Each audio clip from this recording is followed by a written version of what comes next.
thing it was that Baba said to me, and what was the last thing that Baba said to me? Well, as far as my memory will go so far back, Baba said, "Are you happy?" when I saw him, and I said, "Yes, I think so." And Baba said, "Be happy, don't worry, and I will help you." And then that was in 1931, when Baba's first visit to the West, and he came to stay at my parents' home. And the last thing he said was in 1962 at the Darshan, when we were all called by Baba, and he was sitting on his chair, and I went up like everybody did, each one by one. I wasn't sure if Baba was going to tell me that now I could stay in India, but no, he just looked at me and he said, "Are you happy?" And I said, "I hope so, Baba." Then he said, "Well, be happy, and wherever you are, there I am." And now, what else do you want to have? And I was in India on and off till 1952, and I'm still with Baba now, and now it's 1969, and I've never had one moment of doubt in my mind as to what Baba was. Although my brother left Baba for his own reasons, it never had the slightest effect on me. I never for one moment gave it a thought, well, I must do what my brother's done.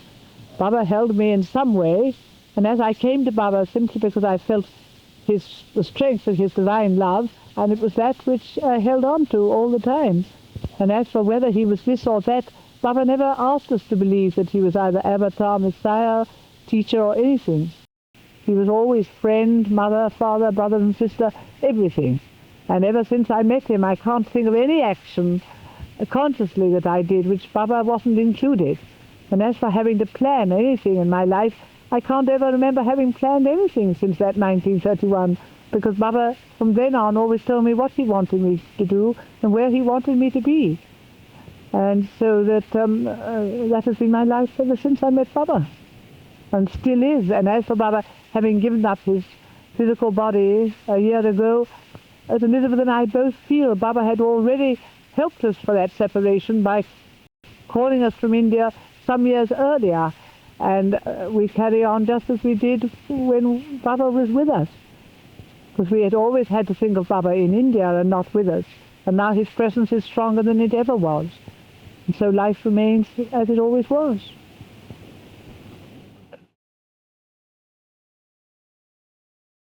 And the years with Baba was our first year, when I think we thought we were living in that kind of emotional state, and where some people thought we were just always fanatic because we came to meet Baba and he was giving us so much love in order to get us, as you might say, into the net, as it were. And I think that nothing can ever take the place of that first year that we were with Baba. And also the last year of the new life, when ashram life, or life in the ashram, started in 1936 and continued up till 1949. And then when Baba called us on 3 occasions for a short while, Rano and myself, for a month at a time during the new life, Baba was then, although he was not exactly our master, we had to obey him, he was our friend, and therefore the life during those 3 periods was very different from what it had been in the ashram. And I can always recall that. It was just like one small family together.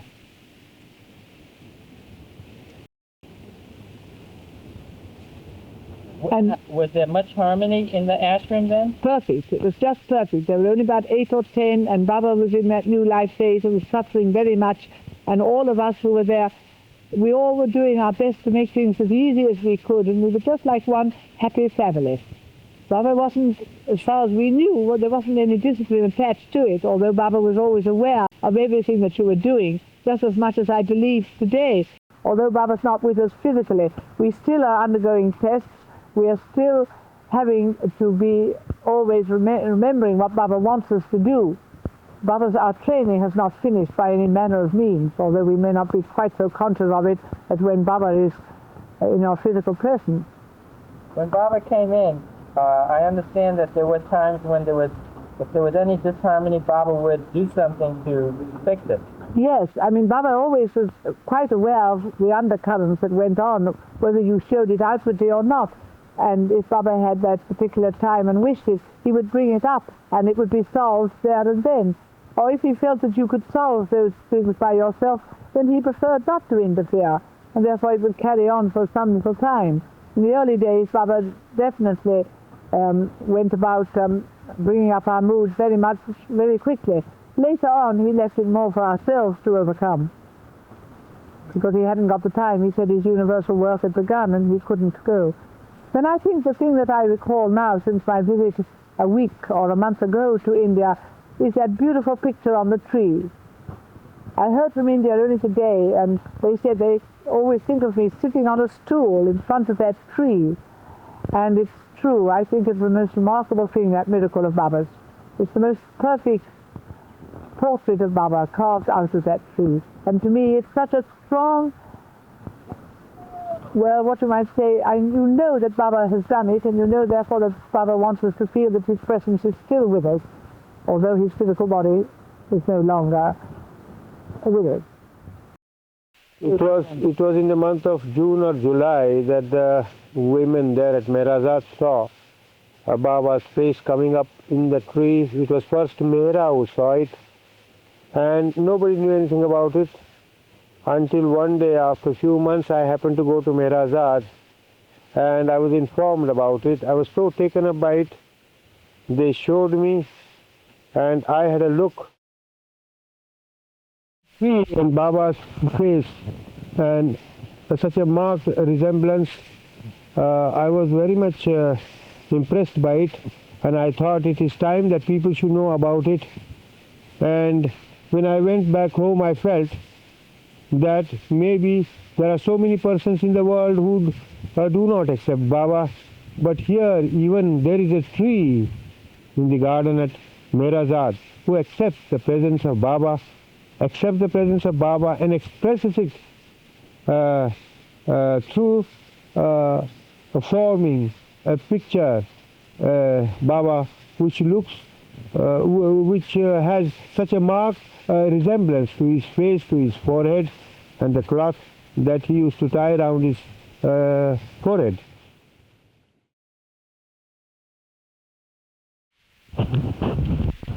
About a month before Baba gave up his body, I went to Meherazad, and he had me called inside, and he was suffering so much from the inner work and also from his ill health, and he told me that do you know who I am? I asked him a question, Baba, is it a question? After about 45 years of my stay with you. He said, yes, it's all right, but do you know who I am? I am God. I know my work. I know what I do. I know what I suffer from.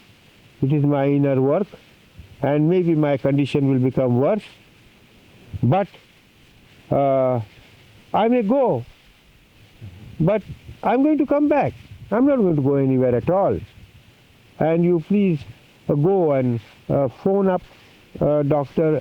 Ginde, of course, who is to come to Baba whenever he was called, not to come now, and to come only when I want him to come.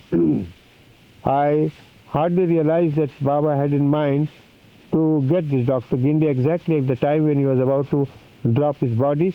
And I went home and sent him the phone, and when I sent him the phone call, Dr. Ginde, who was ever eager to go and see Baba, but he always told me that you do not take me to Baba for giving him any treatment, because I definitely know that he is beyond my treatment, and I can be of no help to him for the matter of his treatment, because he knows his health and he knows his work much more than I can.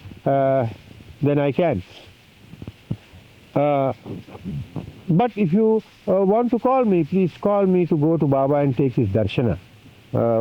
And I said, you should not come now, and you should come when you are asked to do so. So after some time, just on the day when Baba was to leave his body,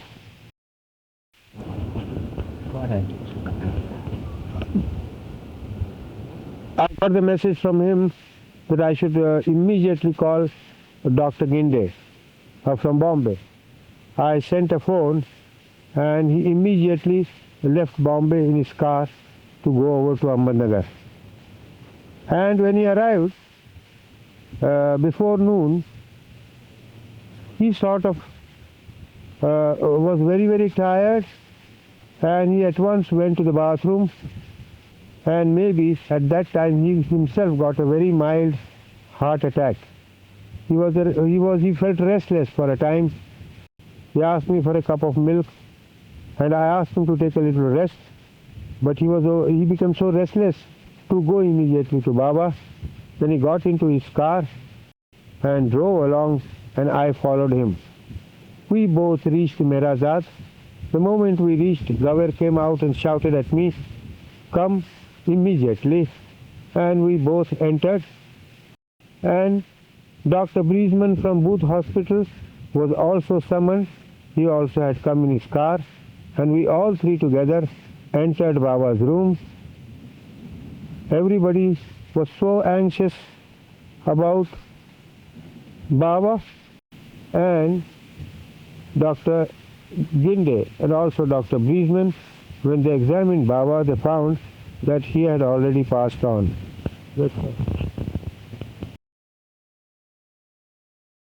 Nothing more to say. That is, I've had at least 3 cables during the years that since I left India in 1952, in which Baba has always said, "You are nearest to me if you are where I want you to be, and continue to love me more and more, and I am always near you."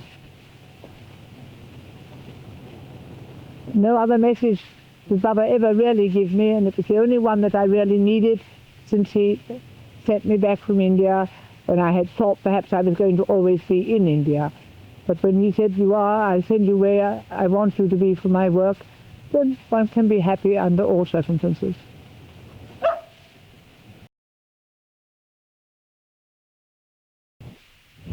But no, I don't think that there was anything outstanding, except that I met Baba, and when we first came to England, and Baba had always said, even on that first morning that he was with us, and I happened to mention, he said, "Is there anything you want?" And I said, "Yes, increased capacity to love, Baba, and an increased capacity for service." And Baba said, "You will have both in a very short while." And now within a week of that, Baba saying that, he called me from London to go down to the ashram at East Chalicum, where Meredith Starr was. And he said, "Come and stay a week and bring your niece with you, called Zilla, a girl of 14.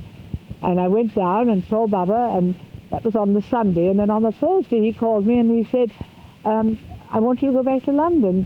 And "But would you ask me to come and stay a week with you?" So Baba said, "But didn't you say that you wanted to serve?" And I said, "Yes, Baba." Well, then he said, "I have some work for you to go and do in London. I don't want to remain in London more than the 10 days.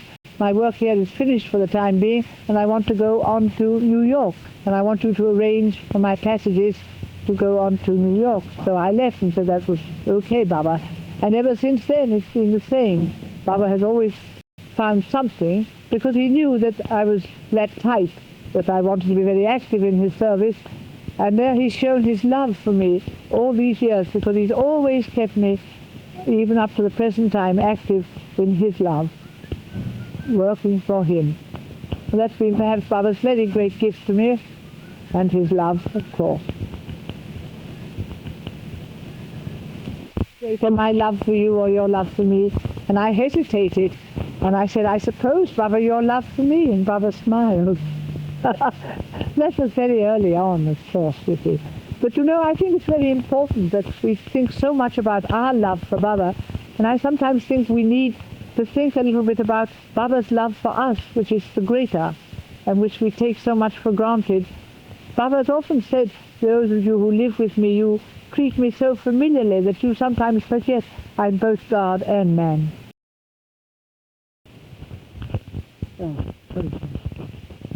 I want you to tear it up after that. You did so much, I did so much, and they can really hear you there. It's so difficult to figure everything really says. Oh, now look at him. You never know what's happening here. Let's take our Christmas. Oh. said what you'd like to have tonight? You haven't said what you did.